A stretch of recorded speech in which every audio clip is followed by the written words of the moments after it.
ओम नमो भगवते वासुदेवाय। नमस्कार दोस्तों, स्वागत है आपका मेरे YouTube चैनल आर के भक्ति में। दोस्तों, मैं आज आपको बरुथनी एकादशी की व्रत कथा, पूजा विधि, पारण समय और एकादशी कब है यह कथा सुनाऊंगा। कृपया उसे ध्यानपूर्वक सुनें।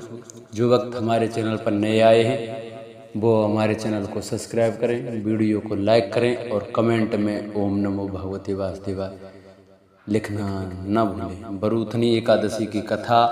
वैशाख मास की कृष्ण एकादशी पर कैसे करें पूजन और कैसे सुने कथा। बरुथनी एकादशी लोक परलोक में सौभाग्य देने वाली मानी गई है।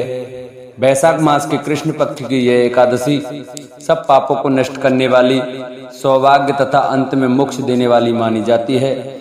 यदि कोई अभागिनी स्त्री इस व्रत को करे तो उसको सौभाग्य मिलता है। यह एकादशी 10,000 वर्ष तक तप करने के बराबर फल देती है। पूजा विधि। एकादशी के से पहले दिन यानी दसवीं तिथि की रात्रि में सात्विक और हल्का भोजन करें। एकादशी के दिन सुबह सूर्योदय से पहले उठकर शौच आदि से निवृत्त होकर स्नान करके स्वच्छ वस्त्र धारण करके व्रत का संकल्प लें। तत्पश्चात श्री भगवान विष्णु को अक्षत, दीप, नैवेद्य आदि सामग्री से विधि पूर्वक पूजन करें। घर के आसपास पीपल का वृक्ष हो तो उसकी जड़ में कच्चा दूध चढ़ाकर पूजा करें और घी का दीपक जलाएं। साथ ही तुलसी का पूजन करें। पूजन के दौरान ओम नमो भगवते वासुदेवाय मंत्र का जाप करते रहें। रात्रि में पुनः भगवान श्री विष्णु और माता लक्ष्मी की पूजा तथा अर्चना करें। पूरे दिन श्री विष्णु भगवान का स्मरण करें। रात में भगवान श्री विष्णु का ध्यान कीर्तन आदि करते हुए रात्रि जागरण करें। एकादशी के अगले दिन यानी द्वादशी को व्रत खोलने से पूर्व पुनः श्री विष्णु का पूजन करके किसी योग्य ब्राह्मण या गरीब व्यक्ति को भोजन कराएं तथा दान दक्षिणा दें। तत्पश्चात व्रत का पारण करें। पारण के समय शुभ मुहूर्त का अवश्य ध्यान रखें। एकादशी व्रत के दिन अगर हो सके तो एक ही बार फलाहार ग्रहण करें। प्राथमिक प्रमाणिक व्रत कथा। इसकी कथा के अनुसार प्राचीन काल में नर्मदा नदी के तट पर मानदाता नामक राजा राज्य करता था। वह अत्यंत दानशील तथा तपस्वी था। एक दिन जब वह जंगल में तपस्या कर रहा था तभी न जाने कहां से एक जंगली भालू आया और राजा का पैर चबाने लगा। राजा पूर्ववत अपनी तपस्या में लीन रहा। कुछ देर के बाद पैर चबाते चबाते भालू राजा को घसीटकर पास के जंगल में ले गया। राजा बहुत घबराया, मगर तापस धर्म अनुकूल उसने क्रोध और हिंसा न करके भगवान विष्णु से प्रार्थना की कि करुणा भाव से भगवान विष्णु को पुकारा। उसकी पुकार सुन भगवान श्री हरि विष्णु प्रकट हुए और उन्होंने चक्र से भालू को मार डाला। राजा का पैर भालू पहले ही खा चुका था। इससे राजा बहुत ही शोकाकुल हुआ। उसे दुखी देखकर भगवान विष्णु बोले, हे वत्स, शोक मत करो, तुम मथुरा जाओ और बरुथनी एकादशी का व्रत रखकर मेरी 12 अवतार मूर्ति की पूजा करो। उसके प्रभाव से पुनः सुदृढ़ अंगों वाले हो जाओगे। इस भालू ने तुम्हें जो काटा है यह तुम्हारे पूर्व जन्म का अपराध था। भगवान की आज्ञा मानकर राजा मानदाता ने मथुरा जाकर श्रद्धा पूर्वक बरुथनी एकादशी का व्रत किया। इसके प्रभाव से राजा शीघ्र ही पुनः सुंदर और संपूर्ण अंगों वाला हो गया।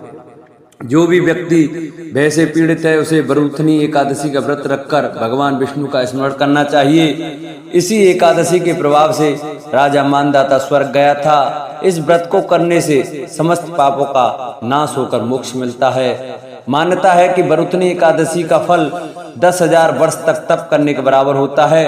कुरुक्षेत्र में सूर्य ग्रहण के समय 1 मन स्वर्ण दान करने से जो फल प्राप्त होता है वही फल बरुथनी एकादशी के व्रत करने से मिलता है। बरुथनी एकादशी के व्रत को करने से मनुष्य इस लोक में सुख भोग कर परलोक में स्वर्ग को प्राप्त होता है। शास्त्रों में कहा गया है कि हाथी का दान घोड़े के दान से श्रेष्ठ है। हाथी के दान से भूमि दान, भूमि के दान से तिल का दान, तिलों के दान से स्वर्ण का दान तथा स्वर्ण के दान से अन्न का दान श्रेष्ठ है। अन्न दान के बराबर कोई दान नहीं,